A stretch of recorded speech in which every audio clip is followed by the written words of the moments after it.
What is going on, guys? Jack here, and welcome back to another episode of the Portsmouth Career Mode series. This is episode number 27.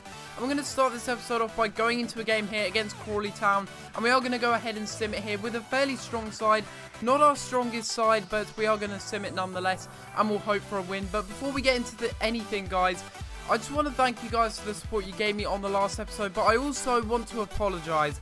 I've been very inconsistent over the past week or so. I really haven't got as many videos up as I would have liked to, and although I've got a lot of gameplay recorded, I just haven't had the time to record videos basically, and sometimes those kind of things happen. If it was up to me, I would be recording videos every day. I'll be uploading daily. It's as simple as that. But sometimes in life things can get in the way, and those things can be a little bit of a priority over YouTube. So that's probably why. That's probably the easiest way to put it. A lot of schoolwork and everything is probably the easiest way to put it, and that is exactly why I haven't been uploading as often as I would like to. But I will be getting this series up a little bit more often, and I will be doing double uploads as well at weekends as well. I will start doing that again, because I did do that in the past and you guys seem to like it, so maybe I'll bring it back. You let me know in the comments down below, guys. But we're having a little look at the monthly squad report here, having a little look at the players that have grown for this month. We've got a few players that are going up in overall, which is fantastic to see. The one problem is really with these players is they are high in overall. We got Tartar there, 71 overall. He's currently on 7 grand a week. We'll give Tartar as an example here. He's on 7 grand a week. If I want to give him a contract extension, I'm going to need to almost double that or triple that, just so that his demands are met. I think I need to pay him something like 20 grand, and I'm not going to be able to afford to pay that. So if this guy wants a new contract, if any of my players want new contracts, it's not going to happen. I just don't have the finances to deal with it. I think that's the only problem really that I see with these not Scout Future Stars, these pre-contract signings, sorry, but that is exactly why I messed up on my words there, because I was going to be talking about this.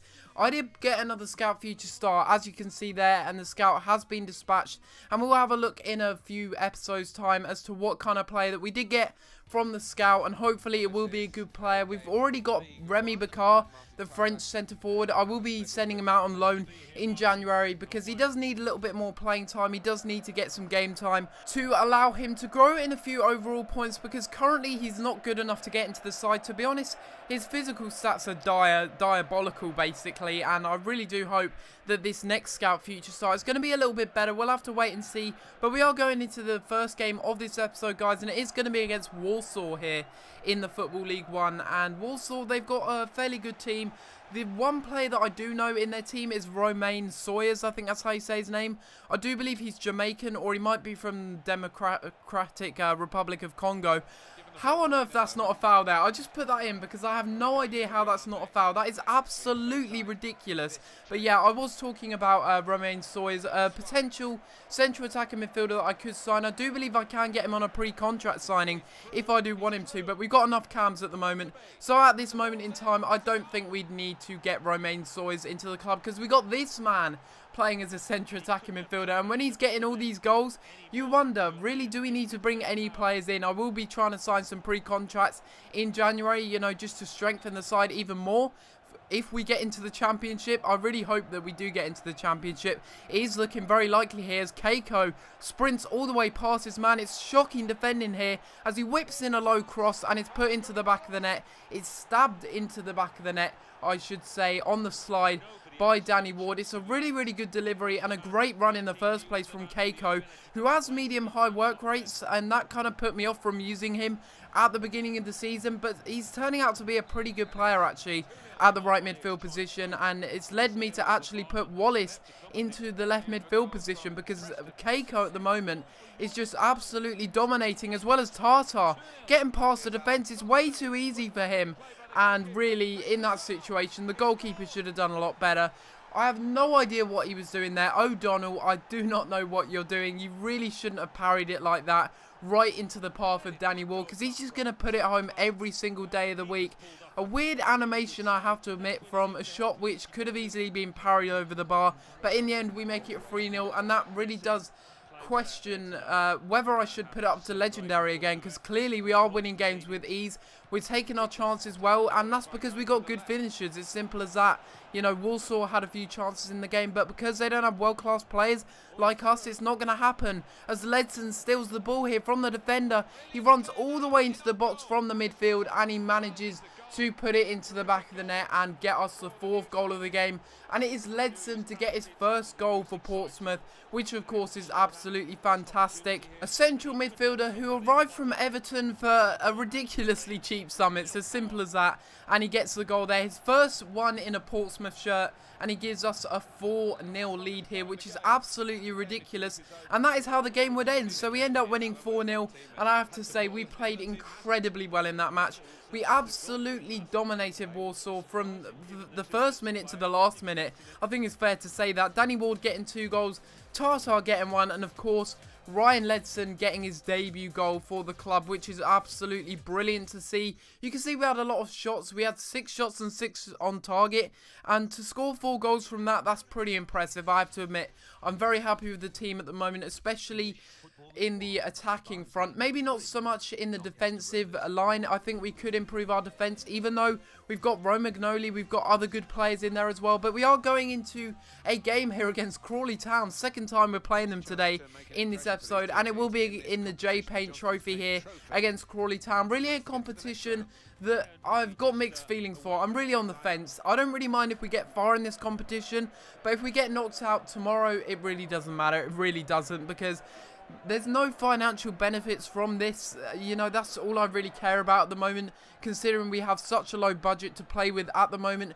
I just care about the money. That's all I care about, and that is exactly why my priority is really the league and the FA Cup, not really this cup in the J Paint Trophy, because we're coming up against sides that are very weak, especially in defence there. And I have no idea. It's one of those goals, I have to admit, it's one of those goals in counter-attacks where you really don't know if you're going to score it, and then luck is just on your side. Today, luck was on my side, and it just trickles into the back of the net after we initially have a shot. The goalkeeper saves it, and then we try and poke it in. The defender trips us up, but it's too much for the defender. We put it into the back of the net. One of the sloppiest goals I've ever seen, and one of the sloppiest goals that I've ever scored, really, on this year's FIFA. And we make it 1-0 there against Crawley in a game where there wasn't really too many chances. I have to admit, it was a very lackluster game. Not too many chances were happening, and it was quite boring, I will be honest. In the rain, you do get that a lot. I mean, in the rain, I find that it's just very, very boring and hard to get the ball off of the CPU. They would get a chance here in the 38th minute, and it was a really good challenge by Wallace, but they pick up the ball, they pass it inside, and what a save it is. But what a clearance it is from Romagnoli. That was a fantastic clearance, redeeming himself there. He was in the reserve side for this match, and really maybe he's just earned himself a berth back in the starting 11, because he is a good player. I've been leaving him out recently because some of his tackles have been a little bit questionable in the previous matches of this series, so that is exactly why I've dropped him. But maybe it's time that he comes back into the starting 11 and takes either Blackett's or Yun Youngson's spot. We'll have to wait and see how he does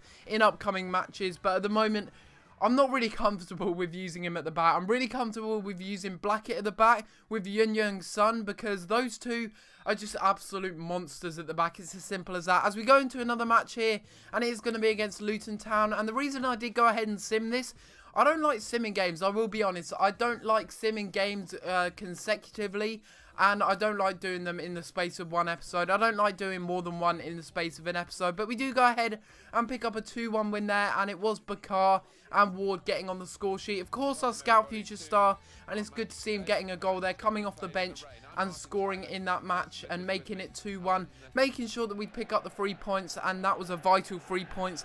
If we would have lost that game against Luton, I would have been a bit disappointed. They're bottom of the table, and they haven't even won a single game yet. Really embarrassing start for Luton.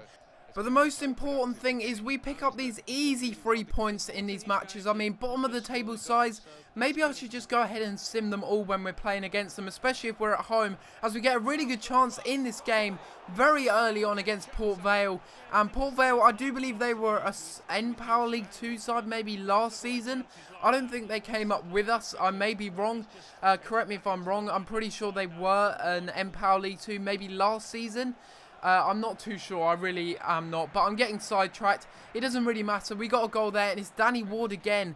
He's not the best of strikers, but he really does get in there, and he does, well, he provides well for the team. A really good pass here into Morpay. Will he be able to get the goal? First time shot with his left foot, his weaker foot, and he puts it into the back of the net. He bangs it in at the near post, and the Port Vale keeper stood no chance there. 2-0. In 19 minutes. I just couldn't believe it. And this connection up front, Ward and Morpay, is working out a treat. It really is. Last year it was, I think it was Jones, and it was also, yeah, it was Jones, I think it was, or maybe I'm getting my names mixed up. But it was some English striker that we sold to Chievo Verona, and it was also Zivkovic, of course, the man that I'm probably looking to get back on loan and in the January transfer windows. They get a good chance there. Port Vale so unlucky from that free kick. They have the shot, and then on the rebound after Loach makes a really good save, I don't even know what happens. The player goes for the header, he trips over, and then there's a player behind him who goes for the shot, but it hits his own player who was on the ground after failing to meet the header. And unfortunately for them, they couldn't get a good chance there and get themselves back into the game and make it 2-1.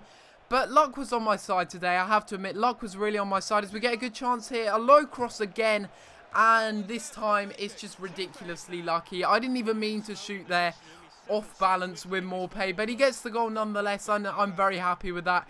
We hit the goalkeeper, we hit the post, and then on the rebound, what a finish that is. That's actually a pretty good finish there from Morpay.